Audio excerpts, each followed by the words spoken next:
Hey everybody, P. Turner, executive producer and host of your Break It Down show. I wanted to do today's live intro for our full episode that we recorded a few weeks back with Alex Ferrari. And my guest host is Geoff Calhoun. And I guess the first thing to know is both these guys are in the film industry. You should definitely check out Geoff's book, The Guide for Every Screenwriter. If anyone in your family is interested in story or in screenwriting, that's the book to get. But let's talk more about Alex. Alex also has a book, The Rise of the Filmtrepreneur, and it's like the word film and entrepreneur mixed together. But you can get that on Amazon or just go to his website. It is packed full of powerful, powerful content on how to get a movie career or a film career started. You can do that in a couple ways. You can go to alexferrari.com or Filmtrepreneur, and then you'll navigate around there. He's got multiple podcasts, many videos, books, blogs. If anyone in your life, especially right now with this whole COVID thing going on, is interested in this, you can go get lost in here for 100 hours and come out and know a lot about the film industry. And here's the thing, Alex had to make his own way. He tried and tried and tried for years to break into the traditional terms, but it just didn't work out for him. And realizing that, he said, I'm just going to have to do this myself, which is a story we hear all the time on the Break It Down show. So it's great to hear another one of those success stories where someone said, I'll be damned if I want to be damned by this, and then went out, got to work, and got the thing going. So what I want you to gather from this episode is Alex is great people, super high energy, and you should definitely go to his website, Alex Ferrari, and you'll find everything you need to know there. Okay, listen, if you love the show and love what we're doing, obviously we're doing more live things now. We're always working on improving what we're doing. So it would be great to get your support. You can share, you can like, you can comment, rate and review for our authors, all of these things. When you participate on social media, it helps other people see that, hey, things are happening. And that is a big way to help out. Obviously, if you want to buy shirts and that kind of thing, great. I guess that's the big thing. That's the big ask, is just support the show however you can. And of course, the final ask is support Save the Brave, savethebrave.org.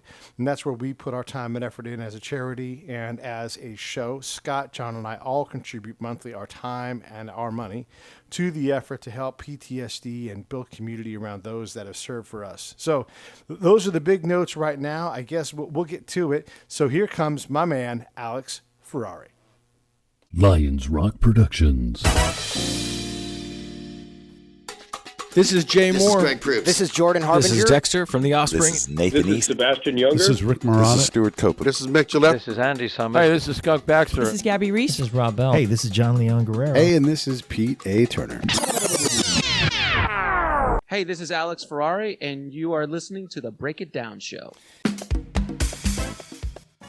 Yeah, we've got Alex Ferrari on, and my co-host, of course, the wonderful Geoff Calhoun, whose book is fantastic, and I'm sure we'll discuss that. But this is going to be focused on screenwriting and that part of the craft, because we like the arts. We know we like you guys getting creative. So, hey, Geoff, tell us about Alex. And by the way, and tell us about his badass podcast, and let's get going. Oh man, we've got Alex Ferrari with us today, and this guy is amazing. He is a filmmaking, indie, screenwriting hero and warrior, and to have him on the show is fantastic. He is the filmtrepreneur himself. He is running the Bulletproof Screenwriting Podcast, which is amazing, and he interviews like top talent in the field. And Alex, we're just excited to have you on. Oh man, thank you so much. That was a great intro, guys. I appreciate it. Thanks so much. Hey, I want to ask first about the podcast. Tell us about that, because everybody says, hey, listen to my podcast, right? And you've been at it for a little while. What do you see in the podcast world is like, where have you come from and where do you see it now? I launched the Indie Film Hustle podcast back in 2015. And when I came on the scene, there was a lot of podcasts in the filmmaking space. And there was a handful in the screenwriting, but not that many at that time. And I came in and I kind of just bum rushed the space, because I saw everybody was doing one episode a week. So yes. At least I was like, well, I'm going to do 2 episodes a week. Nice. So I just started literally doing 2 episodes a week. I did that for 4 years straight. I just stopped doing 2 episodes a week in January of this year, of that podcast specifically. And then that podcast used to be the everything podcast. So I would have screenwriters, I would have DPs, I would have distribution, I would have everybody on that podcast. And I started to realize that some of the more popular podcasts were the screenwriting ones. and I started seeing certain content of mine getting a lot of attention that was screenwriting. And I realized I was like, you know what? Screenwriters really don't care about the latest distribution and the latest lenses and cameras. So I'm like, I need to kind of build out a secondary business of content, a brand and content to serve that audience. So then I kind of spinned off Indie Film Hustle and created the Bulletproof Screenwriting Podcast to kind of better serve that side of my audience. And very quickly, it kind of exploded fairly quickly to the point now where that podcast, it's not as big as Indie Film Hustle by numbers, but it's not far behind, which is shocking to me. And it's just grown organically. And I put and that podcast, the Bulletproof Screenwriting Podcast, I do once every other week, so I only do 2 a month on that one, and it still grows very, very fast and exponentially. And you know, the biggest thing I said to answer your question, the second part of your question, where do I see it going? The problem is that during the time I've been doing this, which has only been about 5 years, I've seen a lot of podcasts come and go. Yeah. It's hard. It's hard. It's not an easy thing to do, to be consistent, especially if you're not making money doing it. If it's a passion project, or you haven't figured out how to generate revenue with your podcast and or company or brand that you're trying to create, it's difficult to keep going through because you got to pay the bills, you've got to do your side hustles, you've got to work a full-time job sometimes. It's very difficult. I was in a good situation where I still was able to do my post and direct every once in a while when I got directing gigs, and then do this on a side hustle, to the point where I was able to, about 2.5 years ago, turned everything. I just shut all that down and then focused 100% on my companies. And I've been blessed and to be able to do that. But the thing is to keep going, keep doing it every single day, little by every week. Just show up.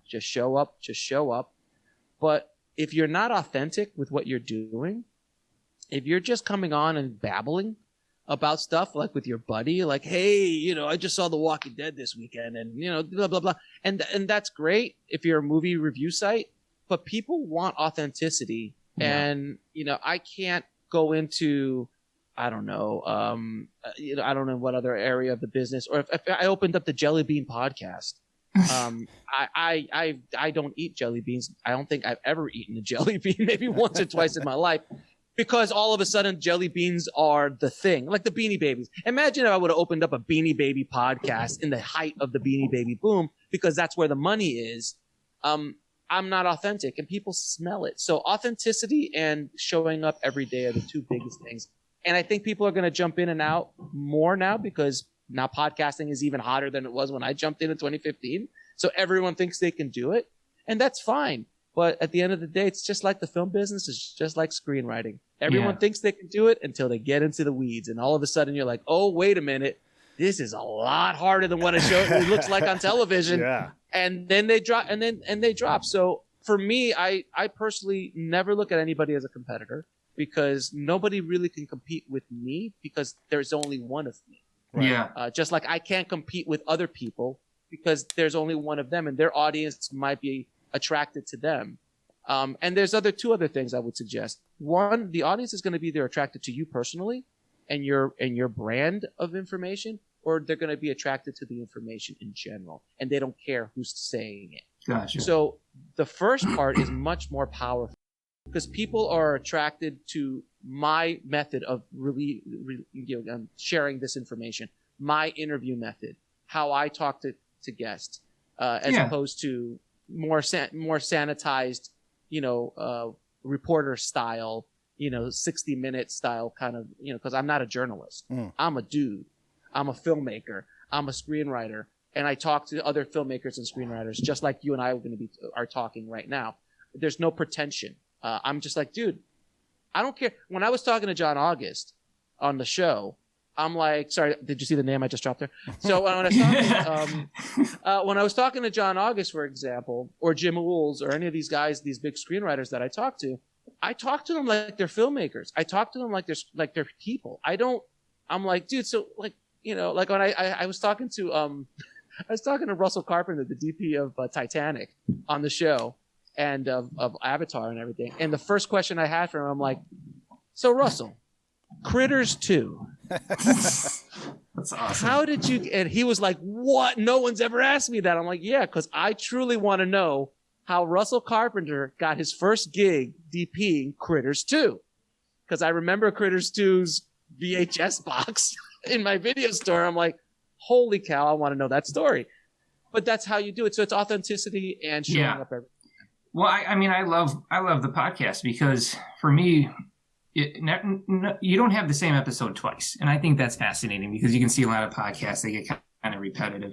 But it feels like you're learning as well. So you ask really intelligent questions and you pull out just nuggets from people that I don't even think they realized that they had. And I think it's really great. But the screenwriting aspect, I mean, how long have you been screenwriting? Did you start out screenwriting when you were directing, just writing your own stuff? Or Yeah. I've never sold a screenplay or anything like that. So I'm a screenwriter by necessity. Gotcha. So I write my own material. And I've been a writer for a long time. As a general statement, I wasn't a writer for a long time because of the educational system here in the U.S., where I was put in the slow reading group in first grade. Literally, that is crazy. I had the same thing.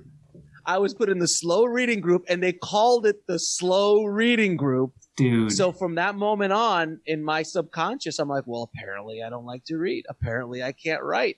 And that whole thing was in the back of my head until college, basically. When I got into college, when I went to film school, first of all, and then I went back to traditional college. I went to Full Sail for film school for a year. And then I went back to traditional college just for fun, just to educate myself. Wow. Where then all of a sudden, I was a horrible student throughout high school. I mean, I just got enough to graduate. Because I try to hustle my way through high school. And apparently it worked because I did. But then when I went back to college, I was like valedictorian of my film class. I was, or second in my class. And when I went back to college just for fun, I was like Dean's List 4.0. And I'm like, wait a minute. Yeah. If I kind of enjoy what I'm doing, apparently I'm not as stupid as I was told I was, essentially. And it took me a few years later before I started writing seriously, because I never thought of myself as a writer. And then now I'm an author of 2 books. Yeah, it's awesome. 2 best-selling books, and I've written a lot of my own projects. I've written almost all of my projects. I've actually, other than work for hire stuff, I've written everything. Right. Or created a scriptment for it. So that's crazy that you say that. I mean, when I look at our journeys, they're so scarily similar. I was in a slow reading class as well. There was me, the kid that drooled, and the girl that had English as a second language, and then that's so messed up. Yeah, and then another kid that was just permanently zoned had a switchblade. out. Yeah, he had a switchblade. And I'm sitting there, and I'm just like, I don't know what's going on. And I used to, you'll appreciate this. I used to take Hostess cupcakes to school and bribe the other kids to alphabetize my work. Because I couldn't alphabetize because I'm dyslexic, right? So I'd go there and my mom would be like, I just bought a whole box of cupcakes. Where did the cupcakes go? I don't know, Mom. And then she'd go buy another night and I just bribe kids until we found out that I just see letters different. Yeah. Nice hustle. So I remember looking around in that class. I'd do it today if I could. And and so and same thing though. I wrote a book and I've written screenplays and people seek me out, and it's pretty crazy if you look at where you were as a kid and those challenges. You would have never thought you'd be a best-selling author or you'd be running this really big indie film hustle franchise or We Fix Your Script. So it's just kind of cool to see what that type of drive can do for somebody, and that's why you're a warrior of the indie film business, man. It's awesome. I appreciate that. The warrior of the indie film business is purely because I've taken so much shrapnel in my day going through this business. As my first book explains dramatically how I almost made a $20 million movie for a mobster and then got tossed around Hollywood for about a year. So that was the origin story, if you will. But I've taken so much shrapnel over the years that I think the main purpose of why I do what I do is because I don't want to see other people go through the same pain I've had to go through. always wondered to myself, why do I have to go through all of this? Why am I suffering through this? Why did I have to do this? How cruel is it to be literally 3 feet away from your dream, and you're talking to Batman about being in your movie, and it gets yanked away, and that happened again and again and again. I'm like, that's just cruel. Like, why is that happening to me? Like, because other people they try and they never make it, and that it happens in every industry. But to be given you could touch it, taste it, you could. It's right there, and it happened multiple times throughout my career, and I'm like, why is this continuously happening to me? And then I when I finally opened up Indie Film Hustle and Bulletproof Screenwriting, I was like, this is probably one of the reasons why I do it, is because I couldn't open this up if I hadn't gone through all of that and have that shrapnel and gone through and taken the hits, like Mr. Balboa has so beautifully pointed out. Life is about getting hit and keep moving forward. How hard can you get hit and keep moving forward? And that's so true. That's so true. It's funny that industries, especially in our, the show business industry, and I'll throw podcasting in there because it's a show business, and how, the production houses and all these different places, they're desperate for fresh, new, authentic content. And you're like, well, I think I have some, and you knock on the door.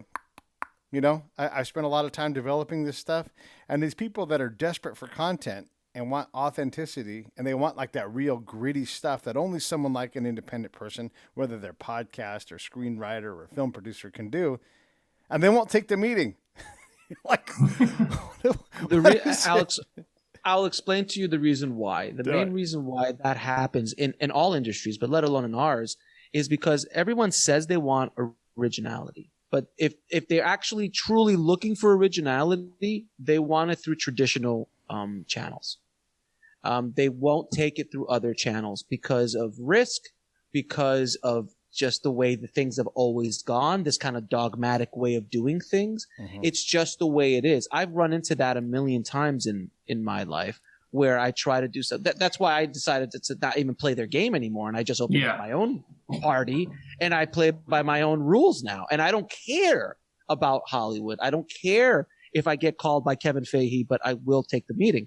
If you're listening, it doesn't bother me anymore, because I got tired of trying to sneak into I try to hustle my way into Hollywood. So I tried every way possible, because I was like, hey, it worked in high school. Why shouldn't it work in Hollywood? So I tried every little thing I did was trying to kind of manipulate the system and trying to get in somehow. And it never worked. I got in sometimes, I didn't get in other times, but sooner or later the bouncer would show up. I'm like, well, you're not allowed in this party. Get out of here. And they would escort me out. Right. Until I finally turned about 40, I just turned to myself and I looked myself in the mirror and I was like, I can't do this anymore. And I gotta build something myself, or I'm not gonna be the 60-year-old guy peddling his first time screenplay, and has been bumping around the business for 30 or 40 years. I can't be that guy. I've got families. I got a family. I got all this. I can't do it. What did it take for you to get to that point, though? I mean, because you can. Sometimes you got to get laid smooth to get in the door too. Like, you got to get pounded so flat. They're like, well, come on in.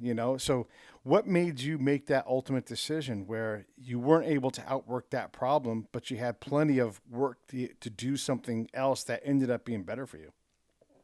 What happened was I was attached to another project with a big screenwriter and producer, and I was already doing castings. We were moving along. This is during the Indie Film Hustle time, so this was in 2016, if I'm not mistaken.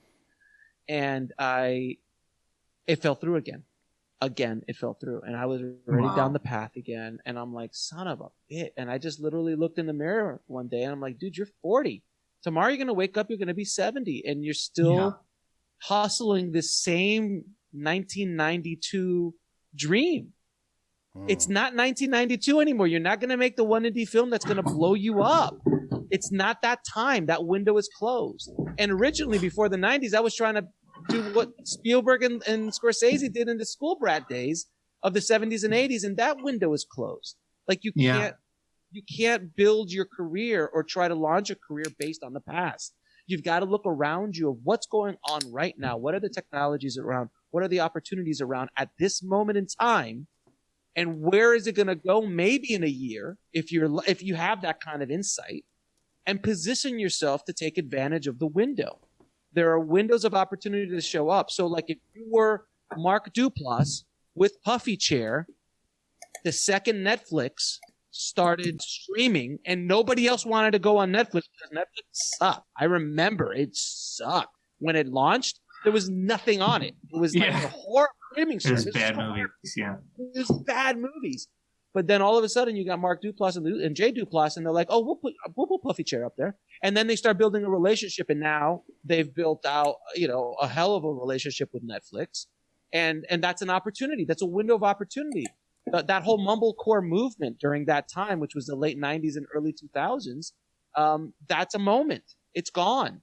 You can't make a mumblecore movie today, and it's not going to have the same. You're not going to submit it to South by and go, "Oh, you're going to be just like." The Duplass brothers or Lynn Shelton or Swansburg or anything like that. No, that moment's gone.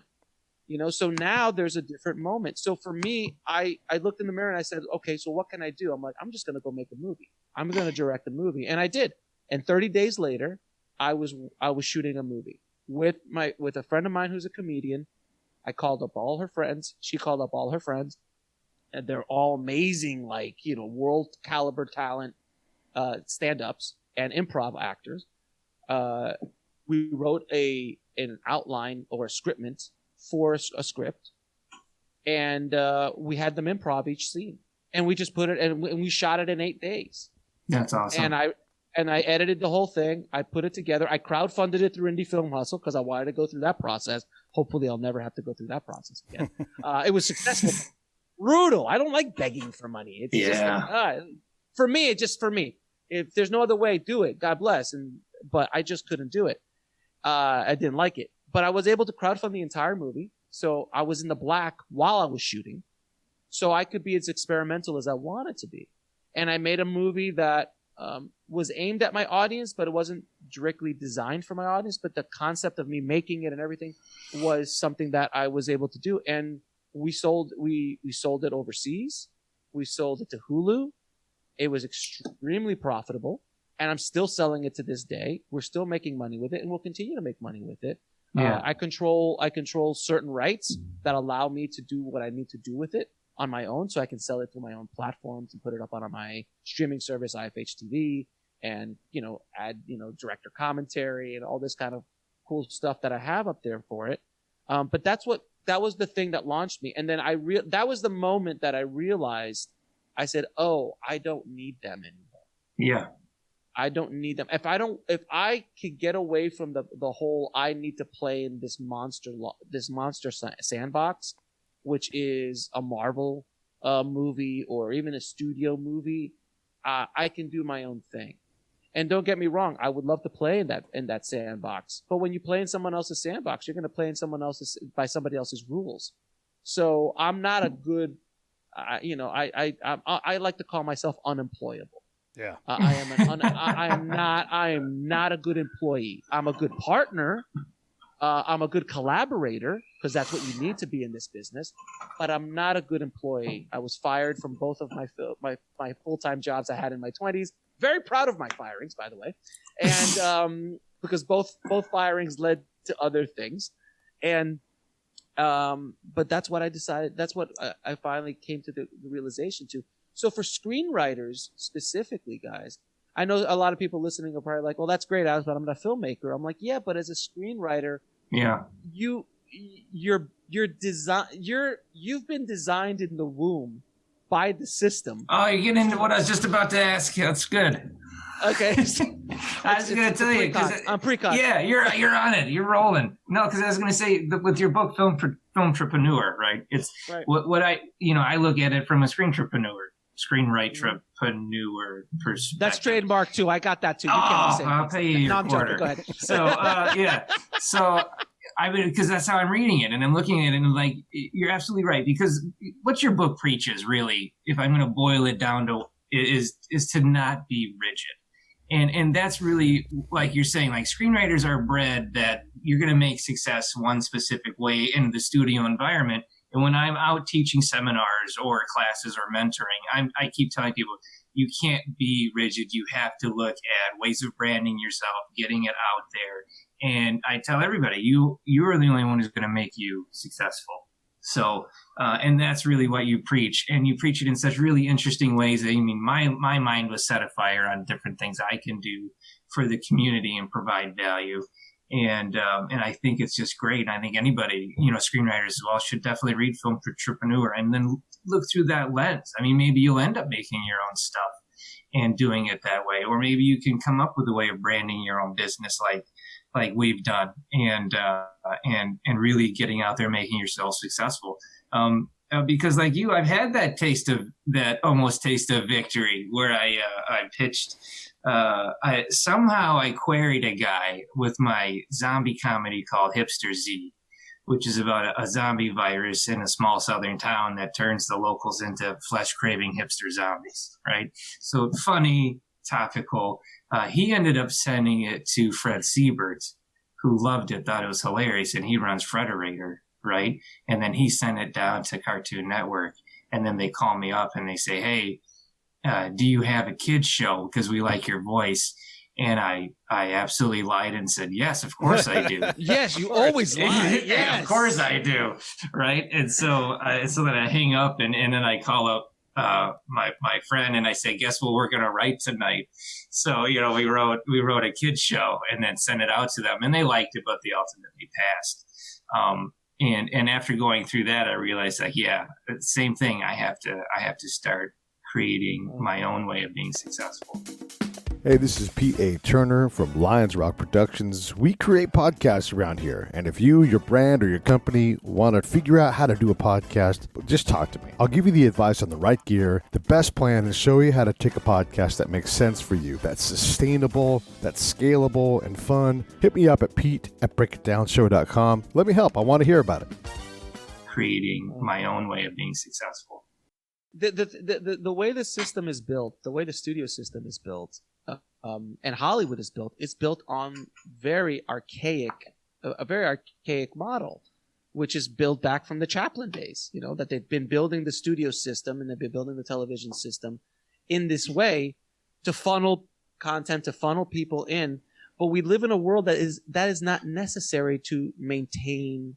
Not only maintain a career, but to strive in a career in screenwriting and in filmmaking, because they need fresh content so they can just, they basically rape and pillage in many ways. If you get in and you know how to play the game and you know how to play the politics and you work your way up, and that could be a 5 or 10 year process, then God bless you. If you want to go down that road and you can't make anything for less than $1 million or $5 million or $10 million, you're like, I can't get up for less than $10 million. I don't know how to do that. Then God bless you. Good.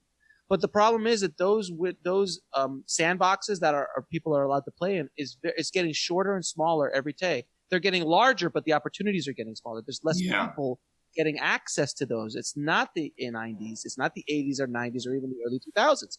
So now, with that said, there is a tremendous amount of opportunity now that there wasn't before with all the streaming platforms that are out there.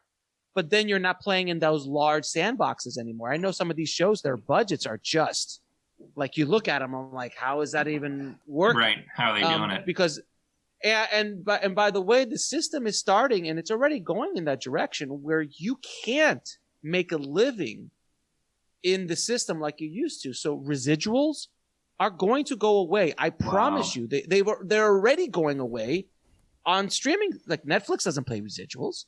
Yeah. Those guys buy it flat out. They buy a flat out. So the days of what like Friends and Seinfeld did, those days are gone. Those days, I made $20 million off of reruns, and the writers made money too. All those writers are getting paid a little something off of that. That system is going to go away, just like pensions went away. Oh man! In America, because it got too expensive, and they're like, no, you guys go into the 401ks. That's That's the safe bet. Right. We won't get into. I could talk all about that, guys. Oh no, that's a whole different show. That's a whole other different show. But it's the equivalent of that, because the studio system was like, oh no, we're going to pay residuals.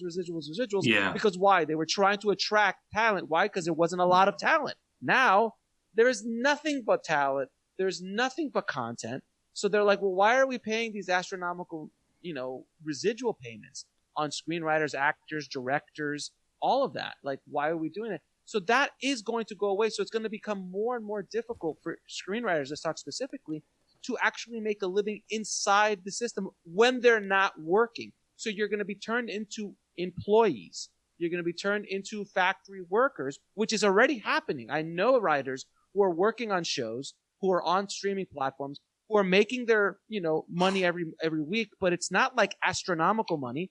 Maybe that season could pay for their year. Maybe.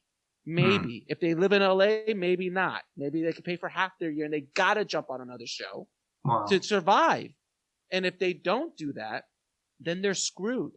And now they're hustling, and it's becoming the crab, mentality. They're just pulling people down. It becomes real, because when everyone's going after the same piece of meat, there's going to be blood. It's going to be blood in the water.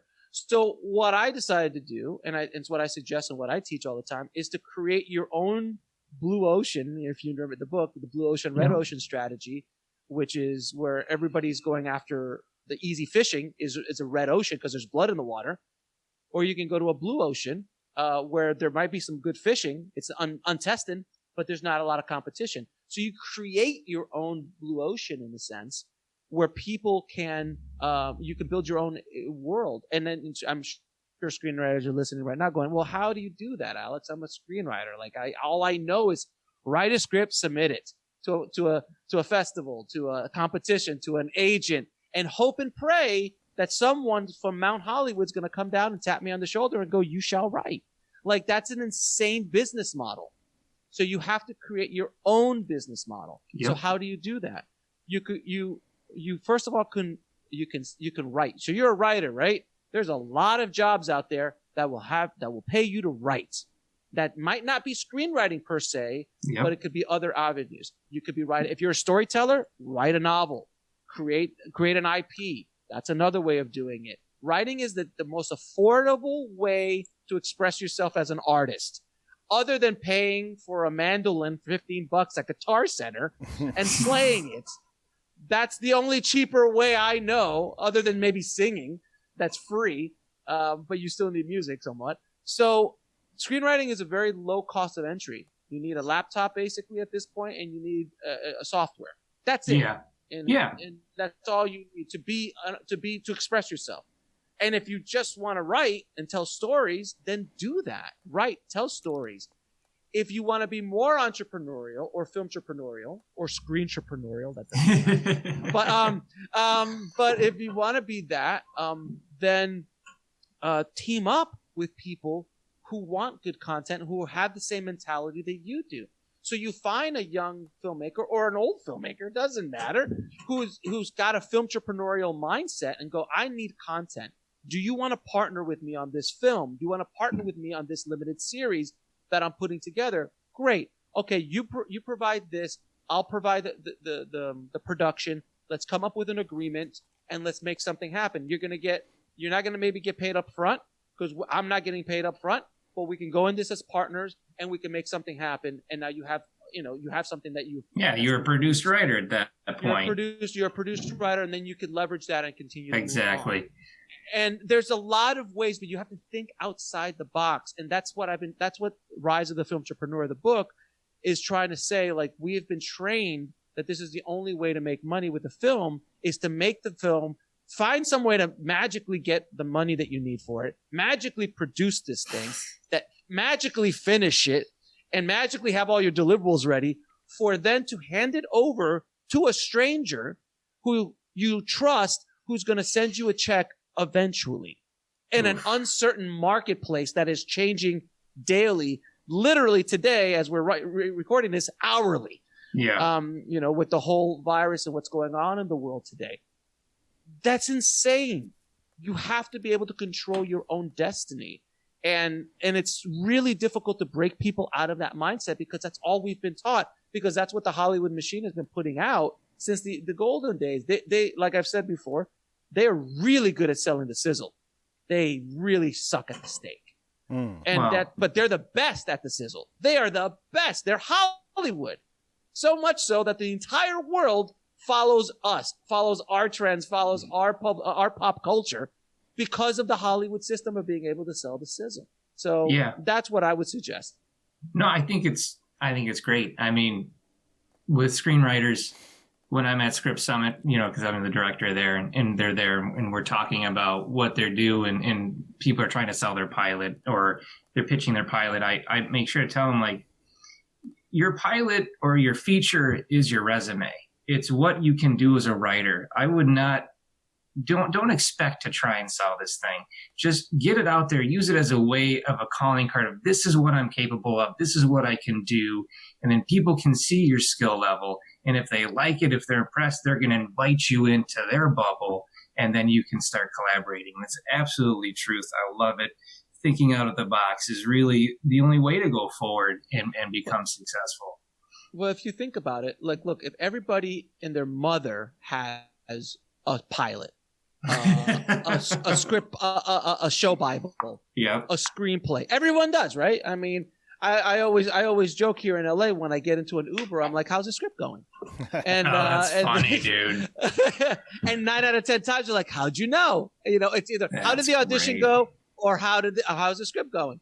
And they're like, "How'd you know I was writing a script?" I'm like, walk into any Starbucks in LA, all you see is laptops with Final Draft on it. It's a running joke here, but that's the truth. So now you're competing with everybody, especially in a market like LA. But in the grand scope of, if you're trying to get into LA or trying to get into Hollywood or trying to get into Atlanta or any of these other hubs, but all the decisions are still made in basically LA and Hollywood. So if you're trying to compete with everybody, what are your chances? Your chances drop dramatically to even get seen, to even get noticed. But if you go over to this other area where the competition is a lot less, that blue ocean, where you're now one of those writers who partnered with a production company, who partnered with a director, who partnered with a filmmaker, who's either creating their own IP, who has a series of their own novels that they've self-published online, and they just are creating revenue from their writing in other ways. I promise you, there's less competition over there. Mm-hmm. There's just less competition. So then it's happened to me where now I'm getting called by people that I would have killed to talk to years ago. When I was hustling on the way up, I would have never been able to sit down with John August for an hour and pick his brain. It's awesome. And and John reached out to me, it was like, that's insane. And that happens all the time. And now I get called from production companies. I get called from finance companies. I get access to people that I would have never in a million years when I was in my desperate mode. Because, by the way, we can smell desperate. It's like a perfume. It's an odor. That sweaty socks. It's called Desperation Jacquard. It's like, it's really, it's real. No, and I laugh about it because, man, I doused myself in Desperation Jacquard. We've all been there. I mean, I was like, I was on a set. I still remember this. I was working as a VFX soup on a set, and the producer showed up, and that producer just happened to be someone who produced something once. And I was on him like stink on poop, man. I swear to God, I'm like, hey man, how you doing? Nah, I got this project. I got this script. It's like living in a Brilliant, the grip that has the screenplay in his back pocket. He's pitching it to the producer on the set. It was that. I was literally that guy. And you could just see, he's just like, oh God, security. Oh man. And now I get that. I get people coming up to me like, hey, I got this thing. I'm like, dude, I'm not your, and I'll tell them like, I'm not your guy, dude. You need to do your homework. I have no power. I can't produce your movie. It's not that, I can teach you how to produce your own movie, but I can't do your movie. So that's the main difference, I think. Oh, that's true. I get that too coming in. I get a lot of people that come in and even from out of country, and they want me to sell their script for some reason. And I tell them, and they say it has to go to Hollywood. And I go, well, I can't do that for you, but they're making films locally. It has to go to It Hollywood. has to go to Hollywood. And like, this is like a #1 guy in Russia. And I was like, they make films in Russia, I think. And you seem to have the connections. You could go there and take care of it. The only connections I have is the Kansas film market. I don't really know of any other place producing your kind of material, sir. I'm sorry. That's funny. So all of these later steps, let's talk earlier steps, where you've got the person who's sitting there in traffic going to their job, but they nug it out every day because they got a family, but they have a dream of maybe being a writer. They've bought Geoff's book and they're trying to go through the 27-step process and all of those things. Mm-hmm. What does that person do? I mean, what does it look like for them? You're saying, hey, go to the blue water. What the fuck does that even mean if you're a person who's right now in their Prius commuting and trying to figure out what's next? You got to educate yourself, man. You got to educate yourself. You got to educate. You got to read books, a lot of books, not only about the craft, but about business and about what you're trying to do. There are writing business books out there. If you want to tell a story, figure out how to write a novel, figure out how to write short stories, put them out on Medium, start creating an audience. Start building things out. Start providing a value to an audience in one way, shape, or form. I'm a filmmaker. I never considered myself an educator. I never considered myself, a leader of a tribe before, or anything like that. But because I'm able to do these other things, allows me to go out and make a movie whenever I want. That is amazing because I play at different rules. Like my last movie On the Corner of Ego and Desire, I made that for $3,000. And I shot it at Sundance completely, guerrilla. Guerrilla style. I mean, I shot the whole thing. Shot the whole thing at Sundance while the Sundance film's going on. And, I even shot 2 scenes at Sundance headquarters. And I'm fine with that. And I did submit it to Sundance, and that's another story. It's hilarious. But, awesome. but because I'm providing service to somebody, to other people, and helping other people with their dreams, I'm able to achieve mine. And that is one of the greatest quotes. If you want to achieve your dream, help somebody else with theirs.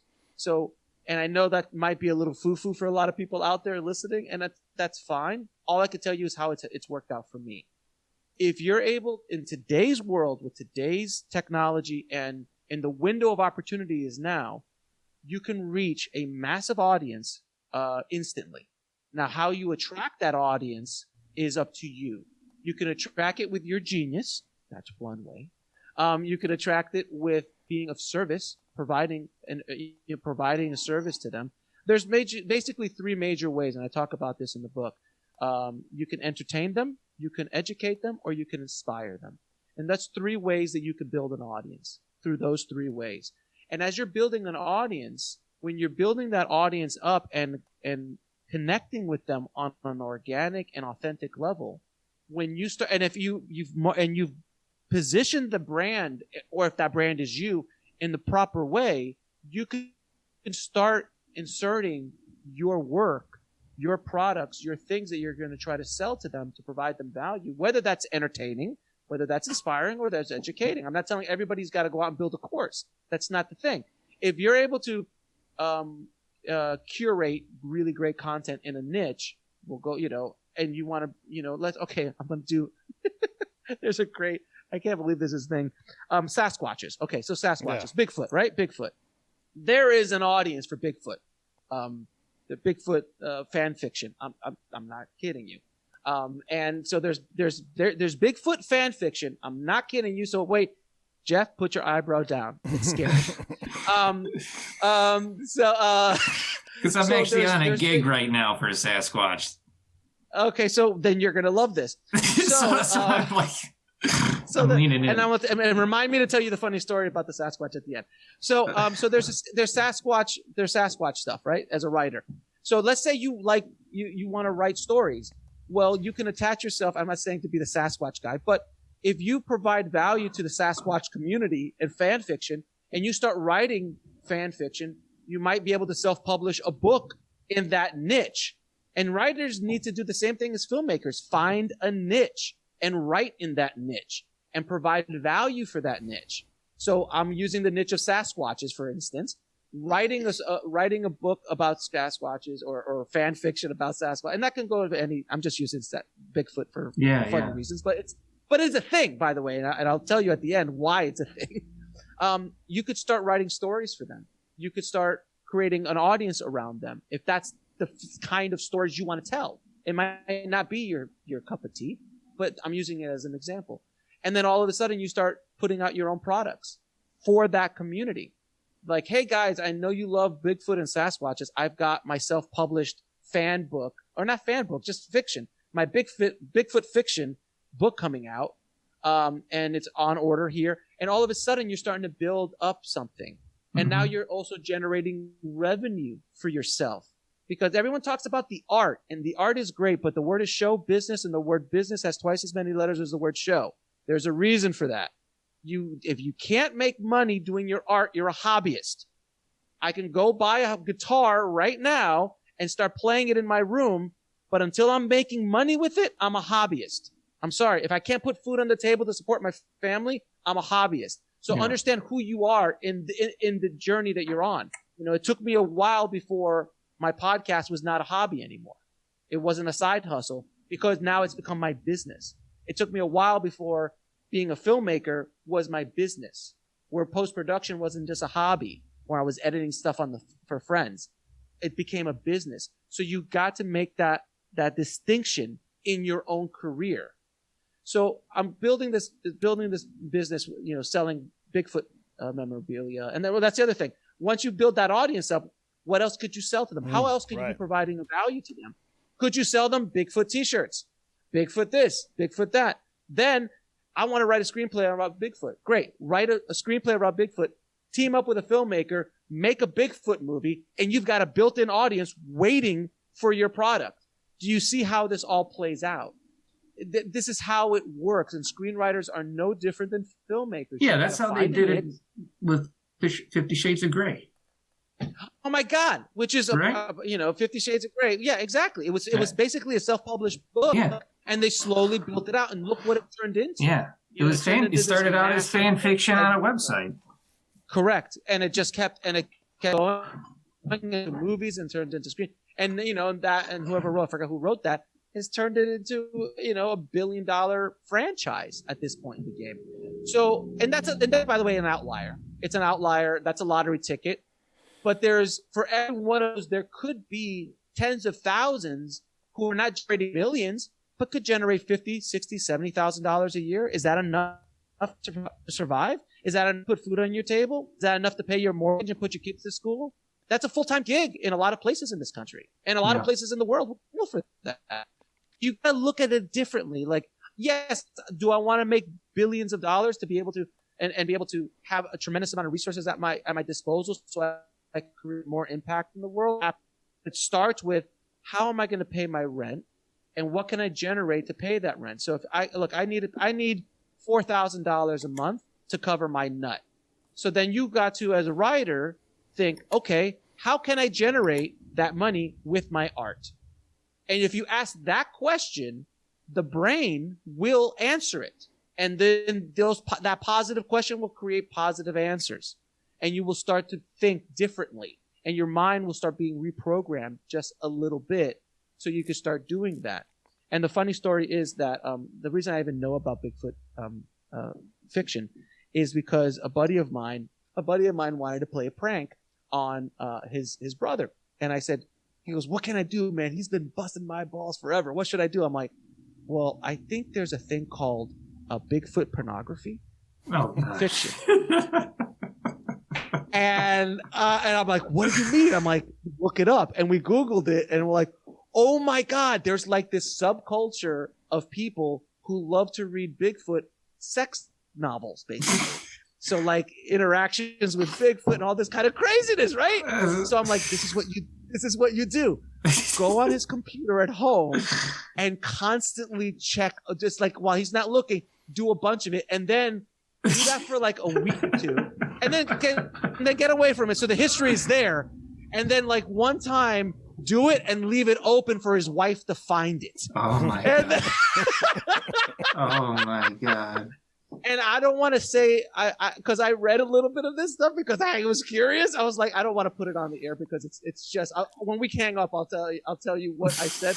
But some of the descriptions I read were just brilliant. Put Shane Black to shame. Oh my god! I mean, it was just brilliant. But that's thinking outside the box. You never thought, like, I'm sure no writer out there listening to this will like, I never thought I could make, $50,000 a year, $100,000 a year selling, stories about Bigfoot. Maybe not pornography stories, but just regular fan fiction, if that's a thing.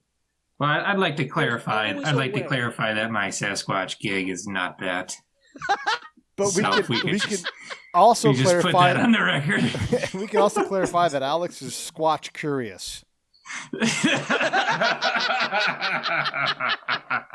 I have to admit, I was Squatch curious. Yes. I did. You went down that rabbit hole, brother. I went down because for obviously for educational purposes. It makes you a better writer. Going on. It makes me a better writer, and I had to come back to report it back to you, good people, because I know you're not gonna. Though I know many of you listening quietly are going to Google Sasquatch porn or Sasquatch porn. Right? That's a brave sacrifice of you. No, there's a whole industry wrapped around. It's small, but it's potent.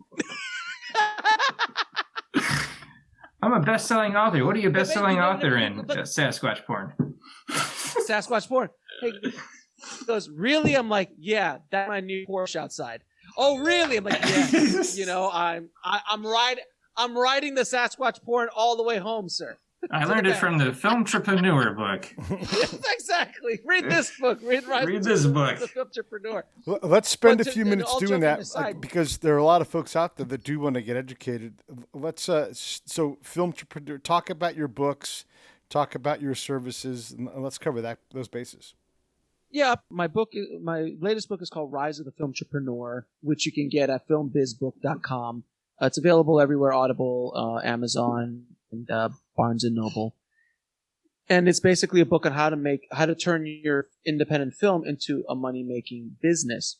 And I have tons of case studies in there, and I break down every aspect of the Filmtrepreneur method that I came up with using today's world, using tools and services and things out there where you can actually.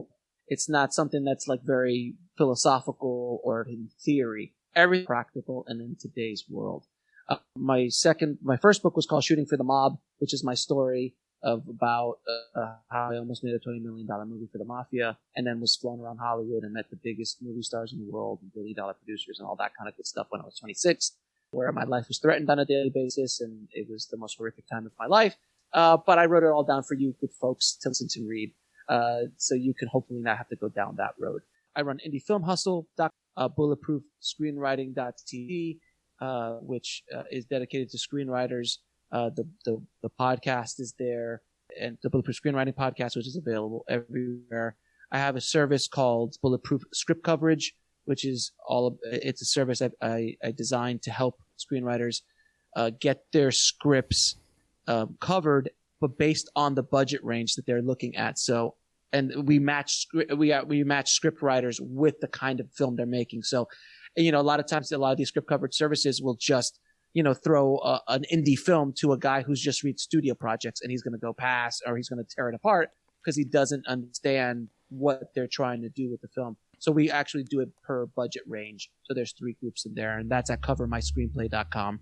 And Indie Film Hustle TV is service, which is kind of hundreds, if not thousands. There's thousands of videos up there now, and hundreds of hours of content, and a lot of screenwriting content up there as well. Educational.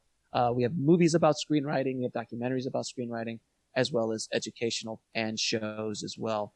And that's at indiefilmhustle.tv.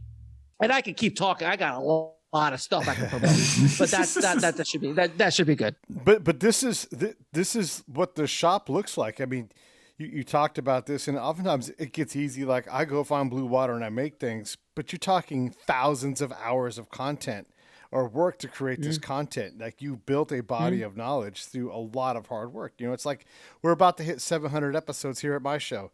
You get to that point by getting up every day, doing the work, and just investing in yourself and others. And all of a sudden you start to get those phone calls, you start to get those opportunities that you could never have gotten when you first started. So when you guys hear this and hear Alex talking about this, this is what it takes. Like, you have to outwork your problems. Oh, it's work. And it's a lot of work. Oh.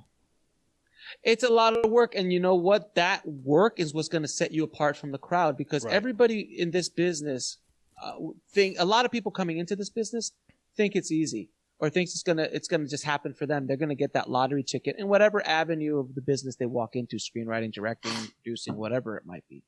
And they think it's just going to happen for them because that's the story they've been told. They've been told the El Mariachi story. They've been told the Paranormal Activity story. They've been told the Shane Black stories and the Joe Esterhaus stories of when they were selling screenplays for 2, 3, 4 million spec screenplays. Those days are gone, guys. Those days are gone. And that was a limited window of opportunity. And it was happening for a few people. It was not happening for everybody. But of course, there's that hopeful thing, because us as artists, we are very hopeful as a general state. We're hopeful creatures. And we were like, oh, maybe it's us. It's our turn. And we're also delusional creatures. I completely understand that, because we're delusional in many ways. As you and I, you guys and I both know that we meet delusional screenwriters and delusional filmmakers all the time. And there's nothing wrong with that. I was delusional when I was starting out. It's completely delusional. I was delusional up until like 10 years ago. I was like completely like, I drank that Kool-Aid. But that work, that perseverance, that you keep going no matter what, when it's not sexy, when no one's watching, when no one's going to watch you wake up at 5 o'clock in the morning to write for an hour before you go onto your commute. No one's going to watch that. No one's going to give you an attaboy or an attagirl for that. It's difficult. It's painful. But if you do it every day and you keep hunting it, keep going every single day, eventually you look around and like, oh, I've got 10 screenplays I've written. Oh, I've got a bunch of movies. Oh, I've got, a bunch of content that I can use to build it. It takes time. It takes a lot of time. The best advice I ever got from screenwriters was from Jim Uhls, the writer of Fight Club. It's the best screenwriting advice I ever heard. And you can get that screenwriting advice at www. No, I'm joking. Sell it. No, he said, sell it, right? Sell it. In my new book. No, I'm joking. No, the best advice he said is like, if you're starting out as a screenwriter, this is what you do. You sit down and I want you to write a screenplay. I want you to sit down and you learn the craft already. You've read the books. Now sit down and write the screenplay. Don't stop. Just keep writing every day and write it until you're done. Don't go back and rewrite it. Just write the whole thing done. When you're done with that first draft, print it out, put it in your desk. Start writing your second screenplay. Do the exact same process. Do not stop. Do not pass go. Do not collect $200. Just keep going. When you're done with that first draft, print it up, put it in your desk. Then start a third screenplay. Do the exact same process. And at the end of that, print it and put it in your desk. Then you pick up the first screenplay and start your rewrite. Because now you are a much better writer than you were when you first started. Yeah. And I said, wow, it's so simple, but so difficult to do. Because we want to tweak, because that one screenplay is our baby. That's the thing. That's the one that's going to blow us up. But as you guys know as well as I do, professional screenwriters are not working on a screenplay for 5 years. No. Professional screenwriters are pumping out 2, 3, 4 screenplays, if not more, a year. And they're not precious with them. And they're piling them up. And they're going, and they just keep going. That's a professional screenwriter. That's a professional writer. The guy or the girl who's sitting there writing that screenplay for 5 years. I mean, I don't know if you guys know this.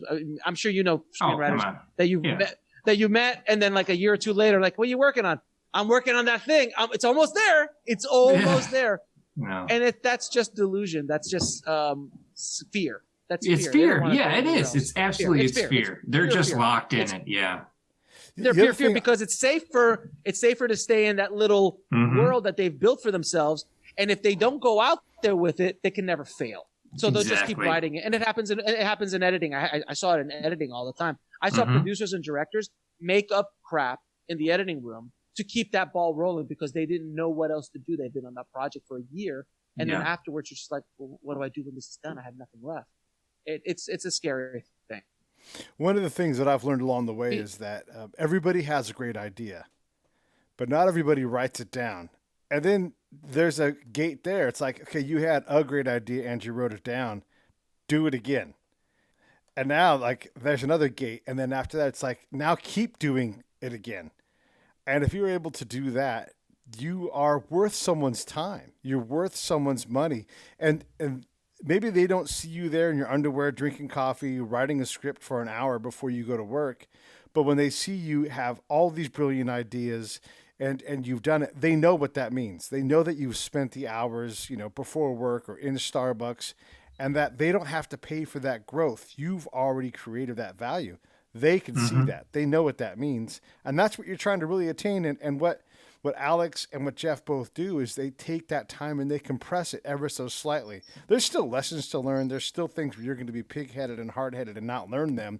But at least you've got these opportunities to smooth that ramp out a little bit. Because like any endeavor, you go work at some company, you don't become VP, or executive VP in 5 years. It takes 10, 15, 20 years to do these things. And so that's what I really want to do. Geoff, talk about your book. Plug your book because it's incredible as well. Oh, yes. Man, thank you. Yeah, the guide for every screenwriter is I like to call it the biggest little book in screenwriting. It takes an all-encompassing aspect of screenwriting, and it piles everything together that you need into an easy-to-read and follow book that you can pull out anytime, any place, and access it easily. It's written in a way that it's not overly textbooky. It's great for beginners or even for veterans who need a refresher. It's been a bestseller a few times, and I'm just excited that people are really enjoying it, and it's introducing them to the art of screenwriting, which to me blows my mind. That for some people it's been the first book they've ever read in screenwriting, and I just like, wow, I'm honored to be able to do that. Oh, thank you so much. It's Alex. It's a great book. When I had it on my show, people loved you, man. Loved. It was a very popular episode, and people. I know we sold a couple books for you, so that was excellent book, excellent book. Well, thanks for coming on here. One thing I wanted to say. Yeah, of course. One thing I wanted to say, guys, in regards to what Pete was saying to ideas, the only thing that matters is not your idea, because everyone's got ideas. Right. Everyone, I'm sure listening right now, I'm like, hey, I could do a podcast. Oh, I could write a screenplay. I could make a movie. This is a great idea. Or I could build that product. Everyone's got an idea. The only thing that matters is execution. Execution. That is what sets everybody apart, sets you apart from everybody else. Because everyone could talk about building a product, but only a handful of them got onto Shark Tank.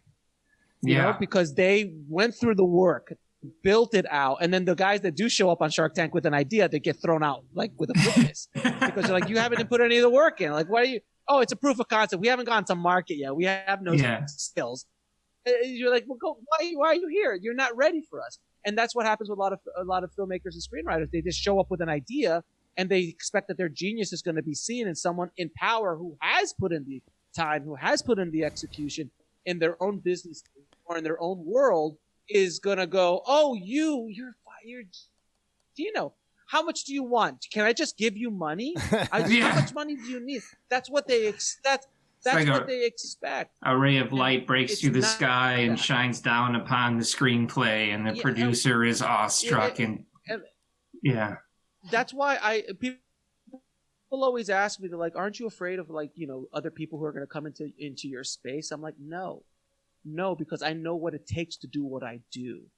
And I know what it takes to do what I do at the level that I do it. So if somebody else wants to come in and play in the ballpark, come on. It's fine. It's not, but you're not going to be able to compete with me, first of all, because I'm me, and I'm not going to be able to compete with you because you're you. But if you're going to try to, do something, God bless, man, because I know what it takes. I know how many hours I work. I know how hard I have to hustle to keep this thing going and to expand it and to grow it. So if you want to do it, come on. I've seen it. I've seen people come up and they're just like, oh yeah. And I've seen people who are like antagonistic towards me because I'm, for whatever reason, think I'm some sort of height in this space. And they'll like try to either undercut me or do something. And I'm like, you do what you got to do, guys. And I see them fall away because it just, they're going at it the wrong way and they're trying to do it the wrong way. Well, that's interesting. Takes time. Because you know your value that you provide to the community. And by knowing what you can provide, you can sit grounded like that. But the other aspect of that is that a lot of screenwriters, and I'm going to have to assume filmmakers, feel that this is a zero-sum game, that it's you versus me, that in order for me to succeed, I have to destroy you and knock you down. And I keep preaching that to our community, is that it is not a zero-sum game. The rising tide lifts all ships. It shifts. At the very least, you should be building the connections so that these people can be like, hey, I need your help on this project, or hey, I need your help on this project. And then you start building each other up, and then you start succeeding that way. And that's just a part of that kind of that culture that I myself am trying to position myself as the paragon of screenwriting, saying, guys, we got to do this together if you want to succeed. It does not have to be, I don't have to knock you down to succeed. And the amount of time and that it takes to put in to be successful. I mean, I run 60 to 80 hour work weeks, and I tell that to other writers, and their mouths drop. Well, I mean, do you want to be successful or not? Amen. There's no question about it. And I think that whole zero-sum game comes from the old Hollywood system, where there's one job and there's 10 writers vying for that job, and I need to cut you. I need to destroy you. That's absolutely to get right. that gig. And nowadays, that's not the case, where you could just I'm going to create my own gig, or I'm going to partner with somebody. There's just too much opportunity out there to do that. In the olden days, there was three channels of television. There's 3 networks. That's all there was. I grew up with 3 channels and 2 local channels with the awesome. TV channel changer. I remember that. So there was like that and PBS. So there was basically 3 major networks, and there were a bunch of movie studios, but there was only so many of movies to go around at the time as well. Now there's almost infinite amount of opportunity with the streaming platforms, with YouTube. I mean, let's not even talk about just creating your own shows and putting them on YouTube, putting them on Vimeo and selling them, putting them on Amazon Prime and calling them an Amazon Prime original, or exclusive, or whatever you want to do as a marketing thing. There's so much opportunity, but you've got to change your thinking. You can't think at the old mindset, because if you do, you're done. You're done. And you know what? That's in a lot of ways, that's better for the rest of us who are trying to change the way they're thinking and pivot and adjust. And if you think but you said earlier, things are changing so much. If you think things are changing right now a lot, wait 15 minutes. Oh my gosh. The business is changing now on an hourly basis because of what's going on out in the world. And no one knows what's going on. And it's going to be a lot of Chicken Littles. It's going to be a lot of stuff. And I hope it's not now, but I know, and eventually I think there is going to be a time where the whole system is going to come crashing down on itself, because it's being propped up by kind of like a bubble in many ways through foreign sales or through other things that they've been doing. And when it does come down, for better or worse, it is going to be the opportunity for the new to rise from those ashes. And it's happened multiple times in this industry, and it's a very resilient business. We're not going away because people need to be entertained, so it's not going to go away. But it happened when the DVD market crashed. It happened when the VHS showed up and people lost their mind. The studios lost their mind. Then, when DVDs showed up, the dynamic changed again. Then streaming showed up. Remember, streaming was going to be the end. It didn't even go back to television. When television showed up, everyone was like, no one's going to go to the movie theaters anymore. There's always these moments that change, and we're in that moment. We're in a very crucial time in our industry. And if you are thinking it's 1999, you're done. You've got to look a year, 2 years down the line where everything's going to be. Because if you're already doing what everybody else is doing, it's too late. So kind of like what I did and kind of what you did, guys. Like, Pete, if you have 700 episodes, I'm assuming you don't do an episode a day, so you've probably been in this game for a few I minutes. do 5 episodes a week. Yeah, for sure. Oh, you're a beast. You're a beast. Yeah, he's the man. Awesome. Yep. Yeah, that's he's awesome. a beast. But that's how a you lot do of it, work, right? That's the woodshed. You get in there and you outproduce your peers. And then when someone with the paycheck comes along, they're like, who's this guy? What's he doing? And you get opportunities from that. It's the same thing. Who is this masked man? Exactly. So then you've been doing this for a while. So you saw, when I came in 2015, I can't say that like, oh, podcasting is the future. I knew that there was potential there, but I never knew what it was going to turn into and how it's continuously grown and how much just competition is rushed in. But if I would start a filmmaking podcast or screenwriting podcast right now, it's going to be exponentially harder to gain an audience than it was when I started in 2015. And that's not a long time ago, guys. No. I know, man. It's crazy. We're talking about 5 years ago. Yeah. That's nothing. It's nothing in the grand scope of things. So that's where you have to be as a writer. Well, listen, it's awesome having you on, and I hope we can do this some more and hopefully even get a chance to get together when I'm running around up there where you're at. But it's just great to have these stories, and I hope folks are inspired at least as much as I am. I can attest specifically and personally to the quality of Geoff's book, and I can hear it in what you're talking about, Alex. You've got these principles down. These things translate across industry, and it's just great to be able to share some time with you and Geoff for bringing you on. I just love being able to do this. Oh, thank you so much for having me, guys. I truly appreciate it. It's an honor. Geoff asked me to be on. I was like, of course. I will. Well, I always like to share as much information as humanly possible to as many people as I can. Yeah. Well, we appreciate you coming on and just dropping film nugget brilliance after brilliance, and we really appreciate it. I'm glad you were on. Oh, of course. I appreciate you guys, and you guys, keep doing what you're doing, man. We're all in this together. We got to inform and educate people as much as possible. The film schools aren't doing it, so someone else has to do it. I mean, I love my film schools, and they do what they do very well as far as like teaching you how to make a movie. Great, but when you get out, how do you sell that movie? I gotta sell this. How do you make a business? Yeah. How do you build a career? I mean, I know the cool lens. I know that new cool lens. I know the Alexa is the shit. Yeah. But how do I sell? How do I make a career out of this? And they're just putting them right back into they're building employees. They're not building film entrepreneurs. I had a screenwriting student's mom called me. A screenwriting student's mom called me, and she said, my son took a screenwriting course and left not understanding screenwriting. And then I bought him your book, and now he's writing his first screenplay, and he's super excited. And I was like, you're welcome, man. I said, that was so cool. It's kid's mom's calling me. I mean, that's the way the world is, man. Because, and again, and we really should have a conversation one day on any show, about the economy, about the educational system, and how it's been, it's based on an industrial revolution, not on the information age, and all of that kind of stuff. Because it's true, they're building out employees, they're not building out people for today's world. Well, it's because they weren't in a slow reading class, so they don't understand what it takes to write a book that everybody can understand. Yeah.